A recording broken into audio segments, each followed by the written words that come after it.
What's up, guys and ghouls, and welcome to another episode of Fright Mic. I'm Liz. I'm Sam.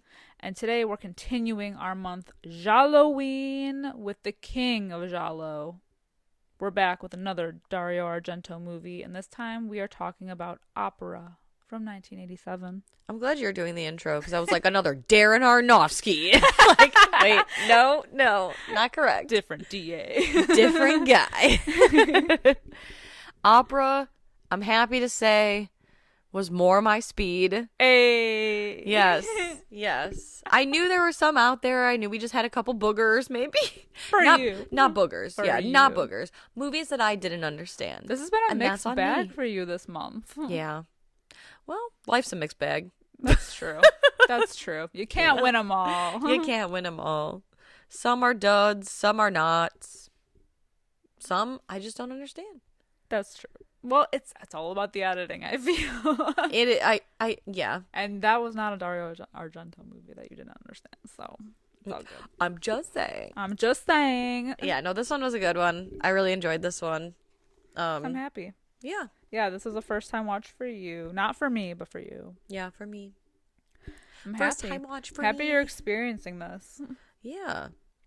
Yeah, I hadn't really been exposed. Like I knew what Giallo was. Mhm. Because I feel like it's like an iconic kind of subgenre. Mm-hmm. But yeah, really hadn't dipped my toe too much into the pond. Yeah. Well, now we're here, man. You're jumping all the way in. You got an entire month. I know. And we still have one more to go. One more month? Oh, no, one more movie. I was like, one more month. Well, I mean, we can bring it around. There's a lot more. Right? Jalloween Part 2. Don't tempt me. Right? 4th of July. I don't know. Whoa. No, I'm just kidding. That's so bad. I mean, to be continued. 4th of July. Maybe. Yeah, no. Terrible. I'm going home. I just love Jalloween so much. I know. It's a really good It's a really good theme. I feel like it's second only to our Noir-vember. I know. I mean, the words are playing. What can we say? We're just word geniuses. We're word geniuses. Oh my god. I sound like crafty. An asshole. All right, let's get into scores. Okay. Currently has a 6.9 out of 10 on IMDb. 90% Rotten Tomatoes. Damn. High. Very high. That has to be like the highest of all of our movies this month. Oh, this month, yeah. Yeah, I think. Mm-hmm. Yeah. Damn, that's high. I know. It's pretty good. Well loved. Love it. Love the poster for this movie, too. Honestly, the little contraption. Oh. Yeah, the needles under the eyes. Oh. Yikes. I just feel like it's kind of rude, though. It's a little rude, the needles under the eyes, because you have to blink. Yeah. He doesn't want him to close the eyes, but, like, you have to blink, so she's going to hurt herself regardless. It's just a little rude. Yeah, it's also kind of crazy that he is able to sit there and, like, futz with it. Mm-hmm. Like, every time he attacks her, he sits there and, like, puts it right on her eye and she doesn't move. Like, she sits still enough that she lets him do it every time. I know. Well, that is, like, it's a straight up Saw trap. And we covered Saw movies on here. This looks like a Saw trap. Yeah. Eyeball, needles. I hate eyeball torture. Oh, I know. It's eyeballs, foul. Nails, teeth. Hate it. Ugh. Any kind of nail trauma, teeth trauma, or eye trauma. Mm-hmm. I'm not here for that. Yeah, eye trauma's the worst. Ugh. Although I don't know. I don't know if it's the worst. It's pretty bad. Nail stuff really gets me too. Ooh, you know what wigs me out though? This is like so random though. The thing that I think was probably the most horrifying for me to see was one of the Jackass movies, or maybe it was the show, but anyway, it was on Jackass. They were giving each other paper cuts on like the webbing of the fingers. Nope. Oh, it's still like I get like butterflies in the bottom of my butt. Yeah, because I can feel it. Because we've all had one. Ew. Gross.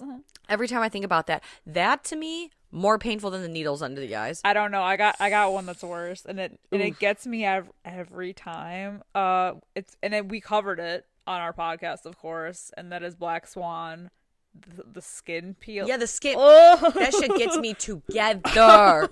Ouch. I feel that on my entire body, especially as a woman who chews her nails. I know. And the skin around her nails. If you look at my nails currently, I do have a little skin tearing situation going on. You best believe that every time I chew these bad boys, I think about that movie. Do you think it would... You've gone too far this time. You would think it would make me stop chewing my nails. But no. It did make me laugh, though. Someone had posted, like, a photo of, like an anatomical, like a person without skin. Yeah. Like, it looks like just muscle, and it said, like, when you pull that one piece of skin for yes. too long. It's true. It's true. Disgusting. I know. Foul. I hate that it's a habit that I have. The nails, the skin around the nails. But I'm a nervous Nelly. It's called having anxiety. I have it too. Yeah. It is what it is. I gotta do something. I don't have any other outlets. I'm not a big drinker. I'm not a smoker. I don't like to kill anyone. Maybe you should chew gum or something. Ugh, but then you're doing that yeah, all day long. Yeah. And it gets so dry after a while. Yeah. And you're just like gnawing on rock. Maybe you should chew on rocks instead. You know what? Not a bad idea. Right. Nails. Right. Oh man. Okay. So let's talk about it. The opera. Betty, right? Betty. It's Betty, you son of a pig. No one will get that reference, I swear. Yeah. And if you do, me, you, and then we can be Mary friends. Lou, right? So Betty gets a mysterious call telling her that the role of Lady Macbeth in, what is it, Verdi's Macbeth? Verdi's Macbeth. Is hers. After basically the principal singer, opera star, Mara Chakova, gets run down by a car outside of the theater. Tragic. I love the opening shot of like our POV of like Madame Chakova is great because it's like she is the camera. Yes. Because we are like on stage and she's performing. It's like literally like the night before the show. And it just felt like it's her POV on the camera, so we're looking at everybody else, and she's like throwing a fit about the ravens that they have everywhere, and just like how unhappy she is with the production. So she's like slowly backing out of the room. It's great, and everyone's like following her, and that's when she gets hit by the car. It's wonderful. Mysteriously hit by the car. Wink, wink. Very convenient. Very convenient. Yeah, and Betty's like, who the hell is... Hello? Who? So they tell her she gets the role of Lady Macbeth, and her manager, so Betty's manager, Mira, tells her that, like, she's going to be great. It's going to be, like, so good for you. And Betty's freaking out, saying that she feels like she's too young and that her voice isn't like the right register or tone. And not only that, but the play of Macbeth has been known to be bad luck. With production and everything. She doesn't want to make her grand debut during the cursed Macbeth.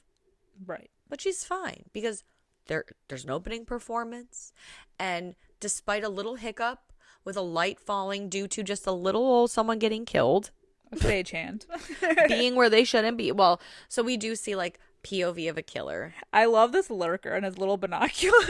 Me too. Oh my god, how wonderful! It's very a fan of the opera. Yeah, I was gonna say it's very Phantom of the Opera. He's a fan of the arts. Yeah, and he watches what's her face, Betty, during her like opening night performance. We have to not say it like Betty. Betty. Well, it's such an. I know. Such an unserious it's just, like, whenever you say it, I just hear that. Betty. Well, that's every time they would say Betty in the movie too, because they have like the accents. Yeah. It's like you're asking for it. I know. You're asking for it. Everybody go stream Kong Pao Enter the Fist. You can't stream it anywhere. I know. It's so sad. Fucking classic. So this stagehand we see like come up into one of the boxes, and he discovers our mystery killer who's been watching from the balcony. He says to the killer, "What are you doing? This is an area for personnel only." Well, that sucks because even though the coat rack is for coats only, his head goes through it. Oh, yeah. He gets impaled. Real good. Yeah. But due to the rough housing, this commotion. The commotion, a light falls, which, halts everything. But then, she gathers herself together. Betty gets her shit together. And she begins to, belt out once again. And the crows are sitting on her. And the crows are paid actors. Literally, but also for the movie. And she gets, a standing ovation. Sure does. She's, an instant success. Overnight hit. She kills it. And she nails it. But so, backstage, she's, super excited. She's hype on everything. There's going to be a party. And then I'm very confused. Is this, her boyfriend? Oh, the other guy? Yeah. That's her boyfriend. Because, this guy, Stefan or Steven. Yes, Stefan? Steven? Whatever. So before he comes, there's a knock on the door, and it's this guy. His name's Alan, and he's, the inspector, whatever. He's, a cop. And she's, he's like, "Can I get an autograph?" or whatever. He's a biggest fan. Yeah, he's her biggest fan. And he gives her a rose after the show. Oh, yeah, that's right. Because she's like, "Do you want an autograph?" And he's like, "Well, no, but I have this for you. I'm a big fan." And her boyfriend, whatever, he is kind of weird. He is a weird dude. But this is even weirder because there's, a party that they go to that we are not shown. Oh, yeah. Well, I love how because the director of the play his name is Marco. I think he's the one that comes in and just casually mentions that the stagehand was killed. Yeah. And they completely brush it off. Because she's so happy that the performance, even though with the snafu that it, was successful and everyone, she's going to be a star, that someone died, and it's just oh, how unfortunate. Let's go party. There's a party to celebrate. Oh, we should also mention too, before they leave for the party, that there's a delivery from Chakova, from, what do they call it? Madame Chakova? Yeah. Madame Chakova. And it's a bottle. I couldn't tell at first. I still am unsure if it's supposed to be alcohol. Yeah, but it tastes like shit. Okay. Because I was like, oh, is it just it's a bottle of cologne or perfume or whatever? Yeah. So they joke that it's snake oil or, whatever. Poison. But I do think it's interesting that Betty wears a snake ring. Mm-hmm. Well, she calls her Little Snake. Mm-hmm. She says, "Congratulations, Little Snake." Little Snake. She wormed her way in there. That's right. That's right. So they go to this party, and we don't see it, but we do see somebody goes backstage while, everything's empty, and they begin to destroy the Lady Macbeth costume. And in the meantime, the murder of crows that they have caged up, the one just lets himself out. Yeah. And then all of a sudden there's crows flying around everywhere, and the crows are attacking this unseen person. And this attacker is, unfortunately, I mean, I hate to see violence on animals, even birds. Yeah. And is cutting down some of these crows, and I'm just leave them alone. I know. It's so sad. It's brutal. I know. But then somebody comes in, and this masked person runs out the door, and the crows go basically crazy. Yes, they're targeting, they're headed for the door. Apparently, in the production of this movie, I think it's especially toward the end, they end up losing half of the crows because at some point they fly off. That's incredible. It's hard to wrangle that many birds. Yeah, I'm sure. No, I'm sure now they have more control. Probably. I think they'd have to. But yeah, birds are a hard one. Mm-hmm. Especially in the beginning because they're so loud. Yeah. Uh-huh. And they're constantly going off. Mm-hmm. Mm-hmm. And now we get to a really awkward point in the movie because this is why I was confused if this was her boyfriend or not. Because Betty and Steven, they attempt to have sex. And it doesn't work out. And it's this whole story that I at first was like, why are we talking about this? Because this movie to me gives Black Swan vibes. And I know that this movie came prior to Black Swan, but like, because I've seen Black Swan first, this movie reminded me a lot of it, because we have this girl who becomes the new principal, and over this like older beloved principal, and it seems like all these men are after her because it's this Stephen guy, Marco, and like later we find out like the killer and that whole situation. And it starts with this scene because she's like, I'm sorry, I'm not a good sexer, like I'm not good at sex. I am not good at the sex. And he's like, huh, that's interesting. Mind you, I feel like she just landed this role like yesterday. I know. It seems like this movie takes place over the course of literally like a couple days. Yes. Like she just got the role the night prior. This is her opening night. And meanwhile, this Steven guy, who I think is supposed to be her boyfriend, but they've like not had sex. I don't know. And he's like, huh, that's interesting. I hear the leads in these things. Like, what, a soprano? She's a soprano? Oh, yeah, like they have to have sex. I hear they're very horny, and they always like to have sex to get their voice right. And she's like, well... But I'm not a soprano. Right. Not me. It ain't me, no. Right. I'm not the one. Don't fuck with me. And so he was like, well, what are you going to do? He's got blue balls, and he's going to make her some tea. And he leaves the room, and she ends up getting like... She gets attacked. Tied up. And tied up. And this is like the first time that we see, like, she gets the pins that are, there's like a piece of tape basically that has pins on it. And it's attached to both of her eyes.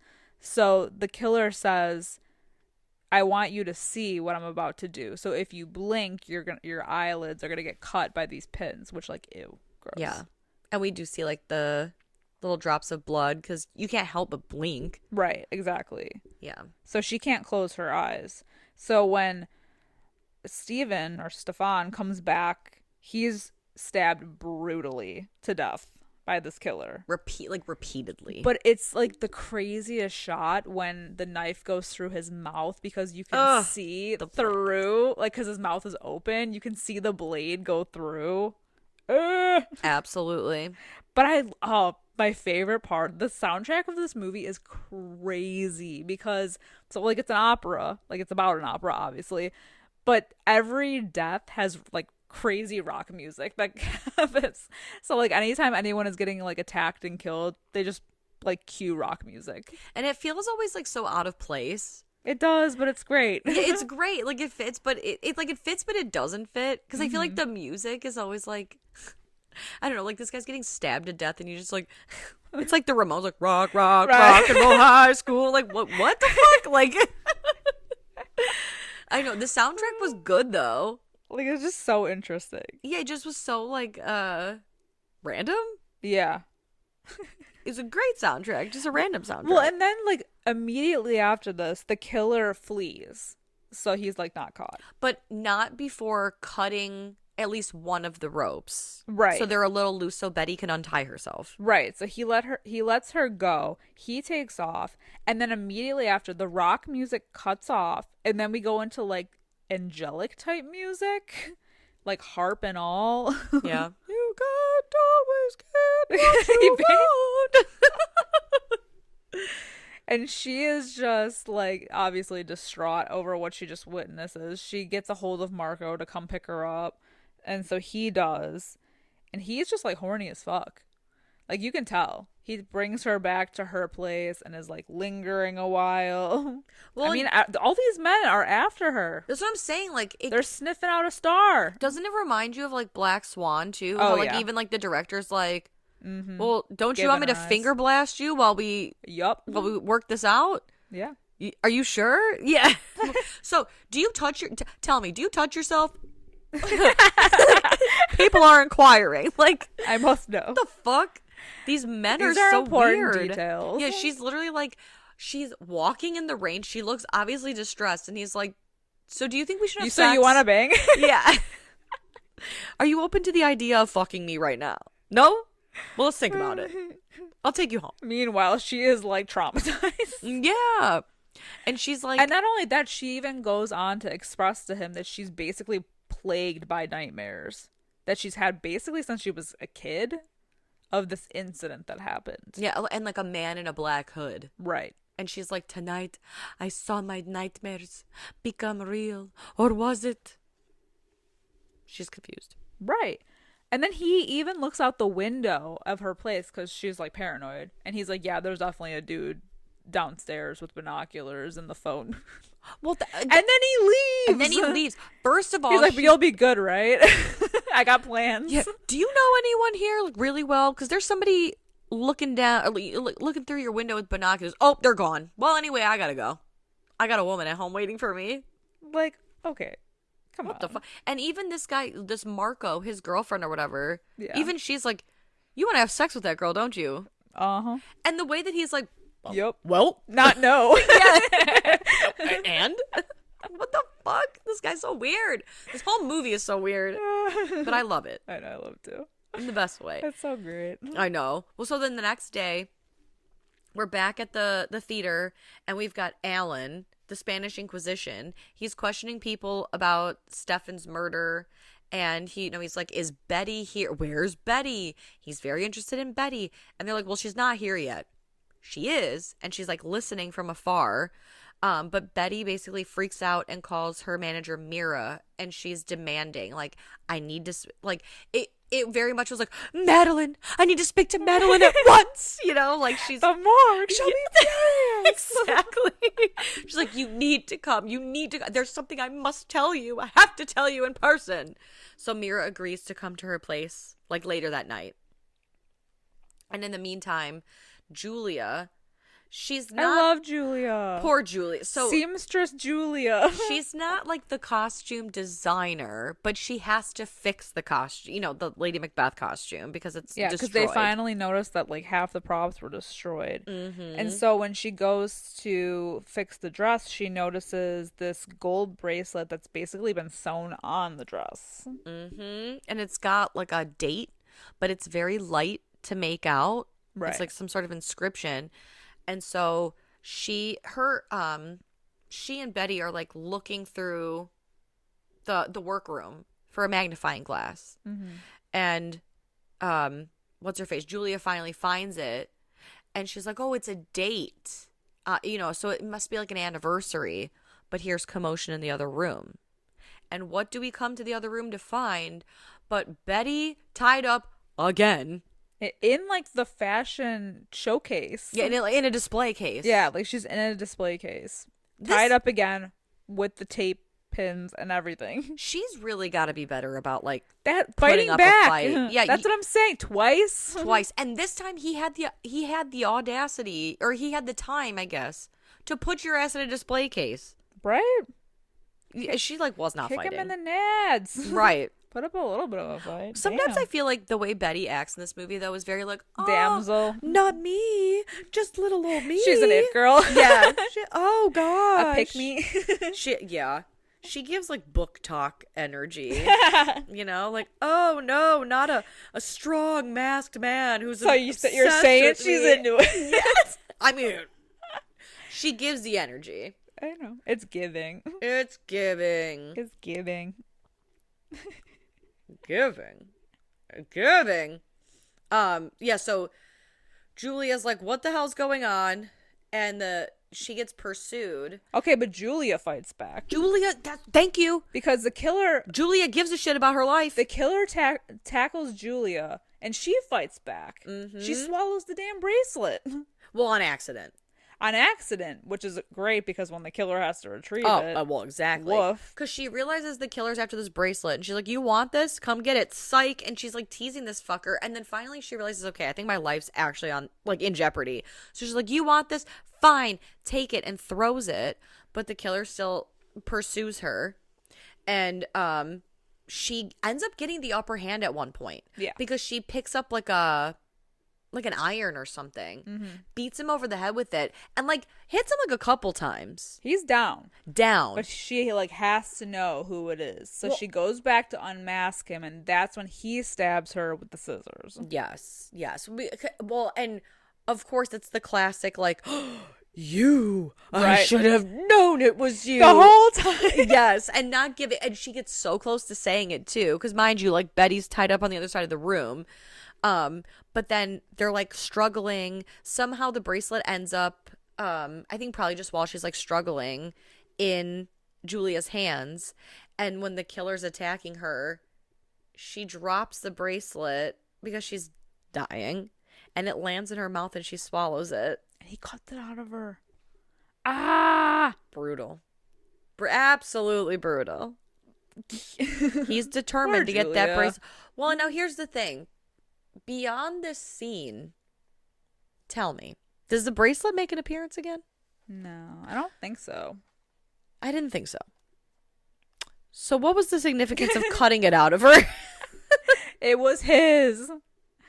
It was like he was coming back to his crime scene to retrieve something. I don't know. I get, yeah, he seemed weird killer shit, you know? Yeah, true. Maybe it's a trophy. Yeah. It's like I don't know, like a clue. I guess. He came back for the evidence. Unless it's something that I can't say it without revealing the ending. That a special someone gave to him. True. Maybe. Maybe. That's probably what it is. Because they don't bring it up ever again. Yeah, I kind of thought that maybe that's what it was. Like a little trinket of love. Probably. Yeah. More on that later. Yeah, more to come at 5. But yeah, he threatens and taunts Betty before he leaves, though. He goes up to the case and he lets her go again. Yeah. You know, like before he takes off. What does he threaten her, though? He just threatens her, like, you know, he mostly just taunts her is really what it is. But he basically said, like, I could kill you whenever I want. Oh, true. But I don't. But I want you to see what I'm doing to all of your friends. That's kind of horny. Yeah. You know? The whole movie's horny. The whole movie's very horny, yeah. And I don't mean horny in, like, I'm into, like, the serial killer shit or whatever. They're but, into like, each other. Yeah. He's trying to be into her. He's playing games. Yeah. And she's living. Playing along. She's living, honey. She's been waiting her whole life for this. Yes. She said, me? Little old me? Everybody wants me? Yeah. And it's, so, like, so she runs off home. Yeah, we're back at Betty's apartment. This fucking, I think it's this scene, right, when the killer. Yes. Well, he is there.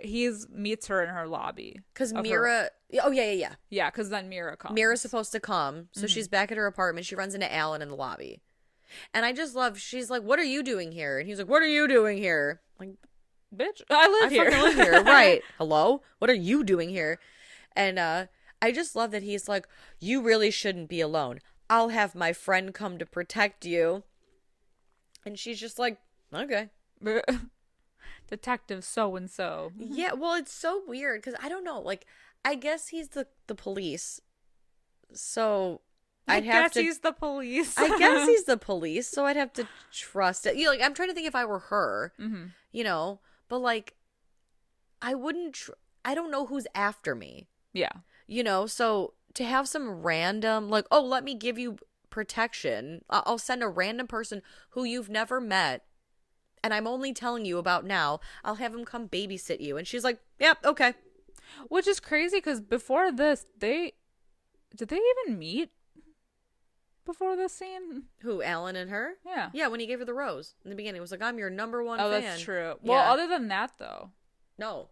Yeah, because she avoided him in the other scene. Right. Yeah. That's why I think it's so weird. Yeah, so she really doesn't know. Especially because someone's after her, and now this cop, who's her number one fan, is in the lobby of her building on business that's undisclosed. Well, he doesn't even really stick around either. Right. To make sure that it's, like, his friend. Mm-hmm. Because she lets a guy into the apartment who's like, I'm the detective that's coming to, like, sit with you or whatever.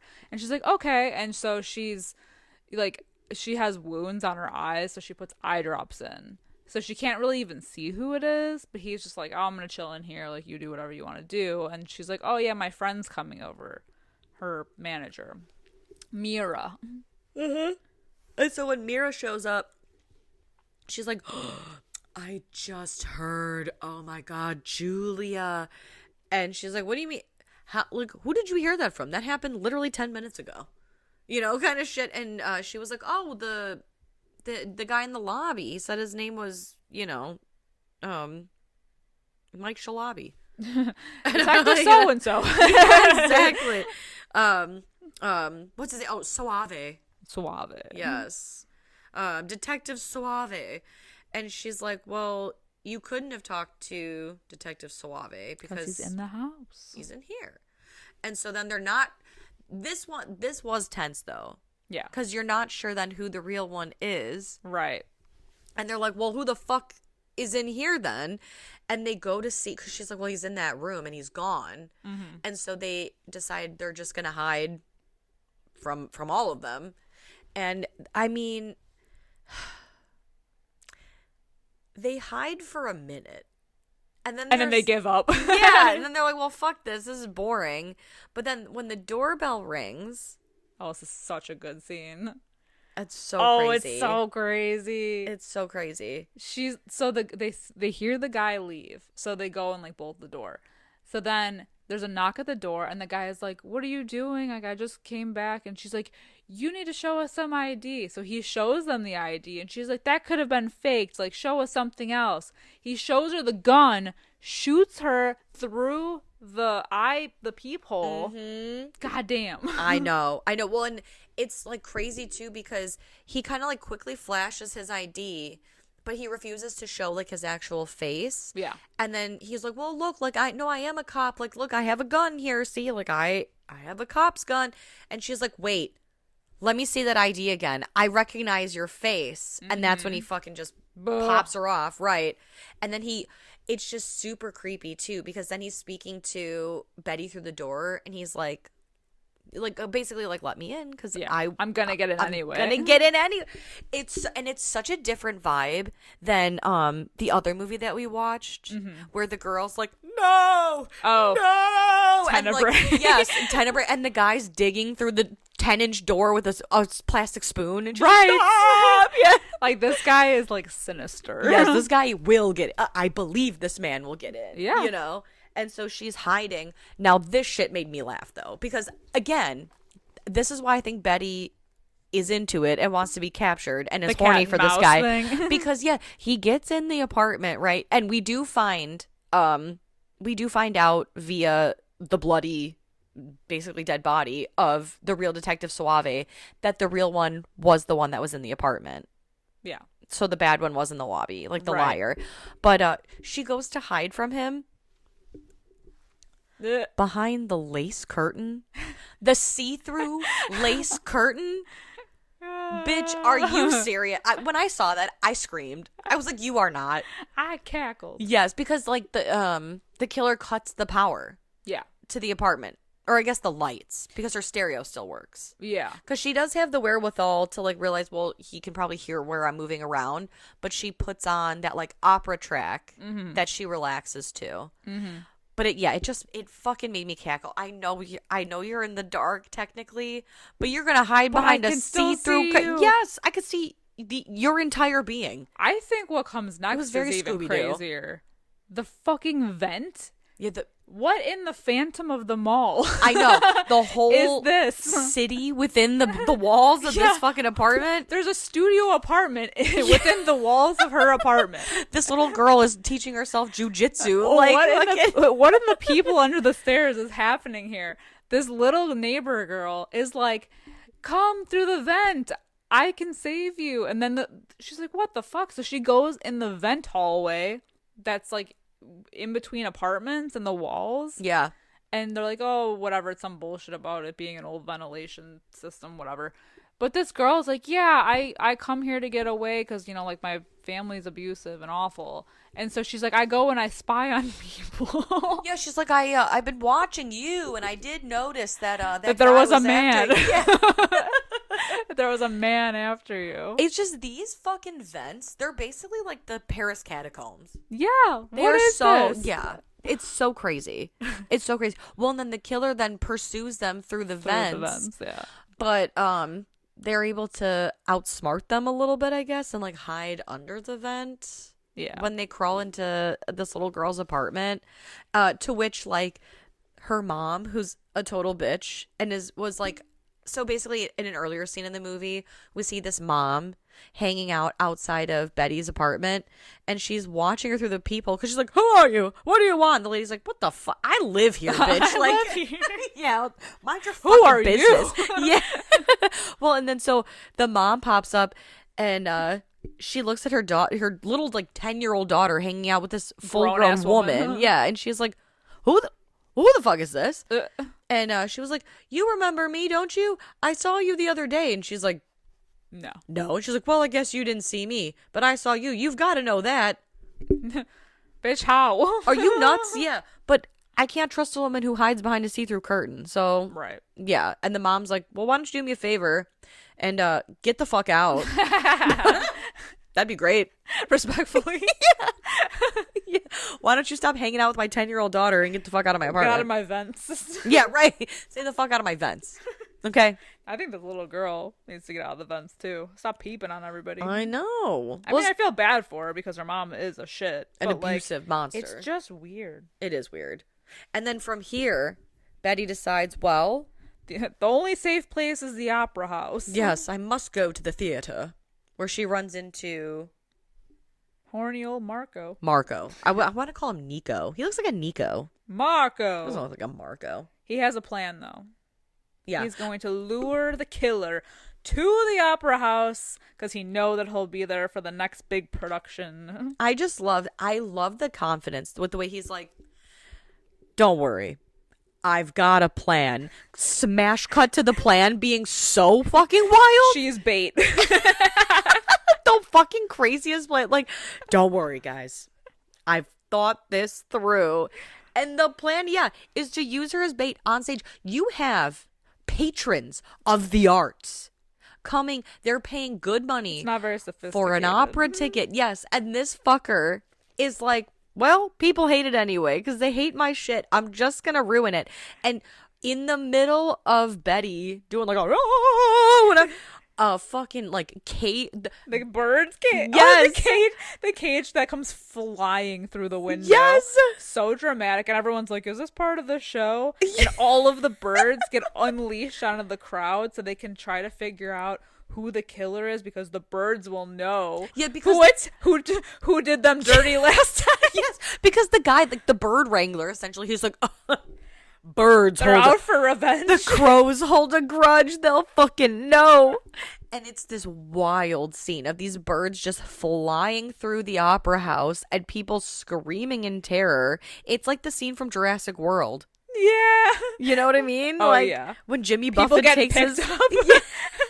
People getting their eyes pecked out. Yeah, it was very that. And somebody does get attacked. We see an eyeball get snatched out of somebody's head. Oof. And then the bird's chewing on it. Yeah, a lot of eye trauma. A lot of eye stuff. Uh-huh. And who is it? None other than Inspector Allen. I never saw it coming. Either did he. Get out. Yeah, can you believe it was the police this whole time? Wow. Rude. You can't trust anybody. We didn't even talk about the weird flashback, too, with the flashback that she has, like, right before this scene. There's always a flashback. I know, always things. a flashback. But the weird, she gets these, like, flashbacks of seeing herself as a child and seeing her mother get attacked. Yeah. So there was, like, an incident. And so, like, right before all this goes down, there was a flashback, which is important. Coming up here in a minute. Yeah. The flashbacks are always so weird. They are, because you're like, what the hell am I looking at? Right, because it's, like, the way that they, like, the flashback scene in this and Tenebrae are kind of similar in that there's no real trigger warning that we're going into like a flashback. Yeah. It just like smash cuts to something happening and you're like, there's something random happening. Yes. You're like a woman being attacked and like someone looking in the distance or something. It's Yeah. really strange. It's bizarre, especially because we have that small neighbor girl. Yeah. So I'm like, well, is she watching something else? Yeah. So it's like, yeah, it's not until like right now that it's like we're left to infer that it's Betty when she was a child, looking back on some trauma from when she was a kid, and then she's plagued by these nightmares the whole time, and that's the whole thing. And Alan is after Betty because basically what happened is he saw her, and it triggered something in him that reminded him of when he was Betty's mother's young lover, and he had to do all kinds of crazy shit for her. And it just like it broke his brain, and when he saw Betty, so that's why he's after her. And it's like he was basically her. He was like groomed into killing young women by Betty's mom. By Betty's mom, because she was like into the violence. Yeah, the violence turned her on. It was like a sadomasochism thing, like a kink that she had. Yeah. And so she groomed him into being a killer. Yeah. Basically. But what a turn that took. Right. Well, and guess what? The tables, they turn again because she got too greedy and too into whatever and wasn't giving up the poon. And so he got fed up and he killed her. Yeah. You train someone to be a killer and then you're surprised when they kill you. Mm-hmm. Comes to bite you in the ass. Yep. It's crazy. You can't train a killer. You can't. You can't control him. No. Yeah, but now he's like all about Betty. He's like, we're gonna be so happy together, you and I. And she's like, no, please. Oh, please stop. I think she's into it. I think she is, especially because he covers her eyes. Mm-hmm. Mm-hmm. And then he like douses the room in gasoline. Yeah. He said, and lights that match up. Mm-hmm. Yeah, but then he like fakes his own death, which is weird because he tries to get her with the blindfold on to shoot him. Yeah. He's like directing her with the gun. They're into some weird shit in this movie. It's weird. Gunplay? Yeah, this guy wants his ball shot off. Like he likes it. He likes it. It's crazy. But he sets fire to the room. So we think maybe he might be dead. Right. We don't think he might be dead. We're told by Betty who was blindfolded that he is dead because there's like a lump of maybe a carcass on the floor. And she says it so like defiantly. Like, yeah. Oh, no need to worry. He is dead. And because no one in this town can do their job properly, they just leave it at that. They leave it at that. And then enough time has passed where Betty and Marco, the director, have left together and fled to the Swiss Alps. To his vacation home. Yes. And only then, while they're there, and God only knows how long they're there, because they do look fairly relaxed and well. And well? That not traumatized at all by this entire not experience. Traumatized. That his career is ruined. Her life is ruined. She found out her mom was a whore. It was a whore, by the way. Yeah, it was a whore, by the way. Like, enough time has passed that these moves have been made. Everyone seems fairly healed, emotionally well. And then a news story. This whole okay. The news story. A news story breaks that they're like, do you remember that stuff that happened at an opera house in Italy some time ago? Well, the body was just a mannequin. Why did it take them so long to figure that out? Was the autopsy on the back burner, and only then were they like, oh, this is a mannequin from JCPenney. No one did their fucking homework. And then immediately he opens the window, and while she's in the middle of singing like the hills are alive, spinning around, he's like, he's not dead. Run. He's here. How do you know he's here? You just saw the news thing. You just saw it on TV. You know he's here? Yeah. You didn't know he until most highly suspect. And then like fucking clockwork, the man comes Alan with his one eye comes running. And he's chasing her through the The meadows. meadow. He kills Marco. Yeah. Betty distracts him enough to get his attention. Yeah. And then bashes his head in. Absolutely. She does that classic thing where she's like, you killed Marco? That's what I wanted. I wanted you all along, and I knew you'd kill him. There's some truth to that. Well, yeah. And this dumbass is like, dumb. Hit He's me. dumb enough. Yeah. He's like, hit me. He's dumb enough to be like, you were into me this whole time? And she's like, oh, yeah. I knew this is how this would play out. I'm just like my mom. And he's like, okay. I believe you. I believe you so hard. And then they're walking. And I guess because I don't live in the Swiss Alps, I didn't realize that dogs were a sign that the police were on their way. Oh, yeah. She's like, I knew you were coming because I saw the dogs. Yeah. Because then the fucking SWAT team descends. Oh, those cops are hot, though. That's what I was thinking, too.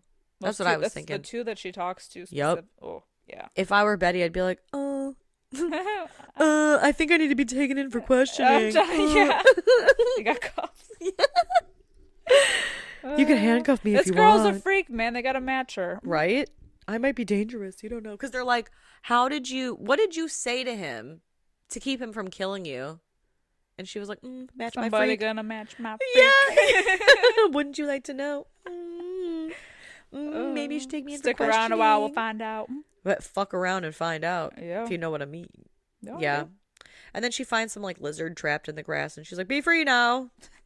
And then that's it. And then it's the end of opera. Incredible movie. What a piece of cinema. Honestly, I really like this movie a lot, though. I do too. I know we joked around a lot, but it's actually really good. It's great. The gore is great. The kills are so good. Mm-hmm. Like, honestly. Yeah. It's really good. It's Top really tier. good. It's got its funny moments for sure. I mean, they all do. This has been the craziest month. Yeah. But it was a really good movie. I enjoyed this a lot.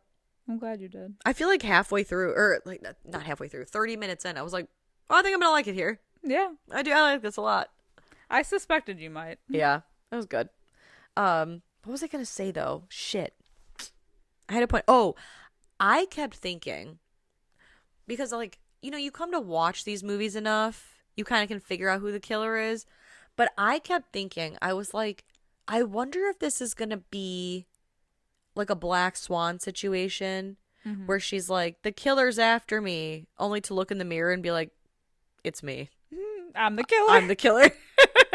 Like I'm the problem. Like the Kermit meme. Yeah, exactly. Someone's after me. Oh, it's me.